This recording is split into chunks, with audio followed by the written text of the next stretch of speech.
Assalamualaikum warahmatullahi wabarakatuh. Hai anak-anak, apa kabarnya hari ini? Alhamdulillah sehat. Semoga kita semua ada dalam lindungan Allah Subhanahu wa Ta'ala. Nah, anak-anak, hari ini insya Allah kita akan melanjutkan pembelajaran yang kemarin dibahas, yaitu tentang pemagnetan part 1. Nah, hari ini kita akan melanjutkan pembelajarannya. Tapi sebelum kita melanjutkannya, alangkah lebih baiknya kita berdoa terlebih dahulu. Semoga Allah memberikan kemudahan dan kelancaran dalam pembelajaran kita. Berdoa dimulai.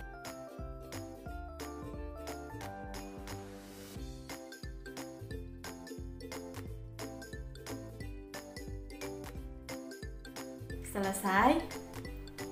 Oh iya anak-anak, jangan lupa ya untuk selalu tetap berada di dalam rumah jika tidak ada keperluan dan kepentingan yang mendadak, dan tetap menjaga kebersihan lingkungan, kebersihan badan supaya kita terhindar dari penyakit. Nah, dan jangan lupa ketika kita bepergian untuk selalu menggunakan masker.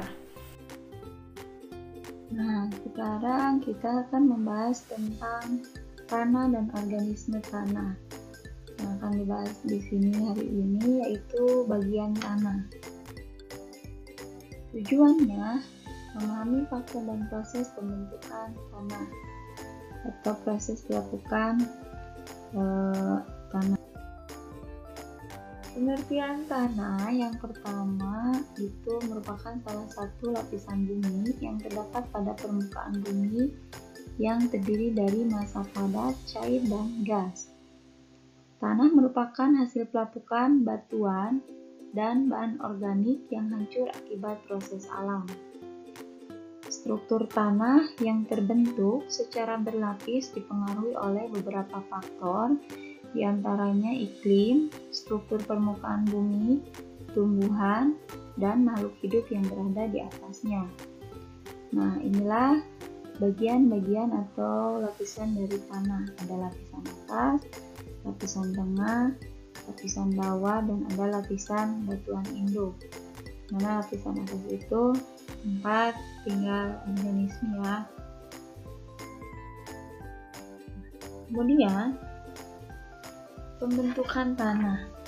Pembentukan tanah diawali dengan penghancuran batuan menjadi partikel mineral dalam jumlah yang besar oleh udara dan air dalam ruang pori-pori batuan tersebut. Proses tersebut membentuk tanah yang mengandung unsur hara. Nah, penghancur atau pelapukan ini terjadi melalui proses diantaranya pelapukan secara fisis, kemudian pelapukan secara kimia, dan pelapukan secara biologis. Yang pertama, pelapukan secara fisis, yaitu penghancuran secara mekanis batuan induk menjadi partikel-partikel kecil akibat pengaruh suhu, angin, dan abrasi. Yang kedua, yaitu pelapukan secara kimia, merupakan penghancuran batuan oleh air yang mengandung CO2 terlarut yang menyebabkan hidrolisis, hidrasi, atau larutan mineral. Kemudian yang ketiga, pelapukan secara biologi. Pelapukan oleh aktivitas organisme, misalnya penetrasi akar tumbuhan dalam tanah. Contoh pelapukan tanah, nah bisa dilihat ya, pelapukan biologi, kemudian pelapukan fisika, dan pelapukan kimia.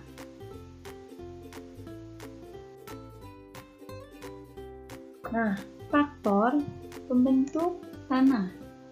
Di antaranya yang pertama iklim. Pengaruh iklim sangat dominan dibandingkan faktor yang lainnya. Sebagai contoh, suhu dan curah hujan mempercepat proses kimia dan fisika dalam pelapukan batuan. Selain mempercepat proses kimia dan fisika, iklim juga berpengaruh terhadap vegetasi. Nah, yang kedua yaitu organisme tanah. Organisme tanah berperan dalam pembentukan tanah karena mampu menghasilkan bahan organik, mengatur asam basa tanah, dan peredaran unsur hara, serta memantapkan struktur tanah. Yang ketiga yaitu batuan dasar. Batuan dasar yang telah mengalami perubahan susunan kimia dan mineral menentukan proses pelapukan dan vegetasi yang hidup di atasnya.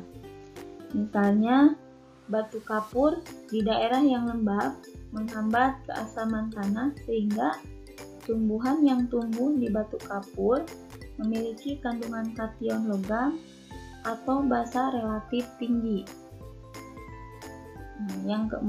Faktor yang keempat yaitu topografi atau pembentuk permukaan tanah berpengaruh terhadap cepat lambatnya pengaruh iklim dalam proses pembentukan tanah.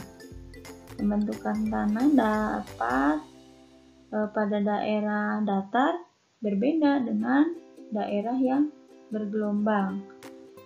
Pada daerah datar, kecepatan gerak air jauh lebih kecil dibandingkan pada daerah yang bergelombang.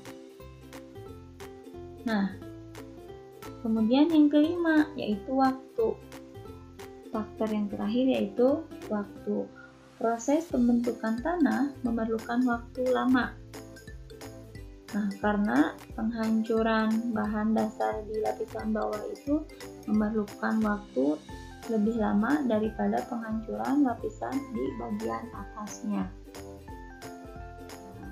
Sebelum Ibu tutup, kita evaluasi dulu ya supaya lebih memahami dari apa yang tadi disampaikan. Faktor apa saja sih yang mempengaruhi pembentukan tanah pada saat pelapukan? Yang kedua, apa saja proses pembentukan tanah? Silahkan dijawab ya. Alhamdulillah. Nah, anak-anak bagaimana pembelajaran tadi? Dapat dipahami? Nah, jika ada yang belum dipahami, silahkan untuk bertanya, boleh komen ataupun langsung tanyakan ke Ibu. Marilah kita tutup pembelajaran hari ini dengan membaca kifaratul majelis. Subhanakallahumma bihamdika asyhadu an la ilaha illa anta astaghfiruka wa atubu ilaik. Terima kasih. Assalamualaikum warahmatullahi wabarakatuh.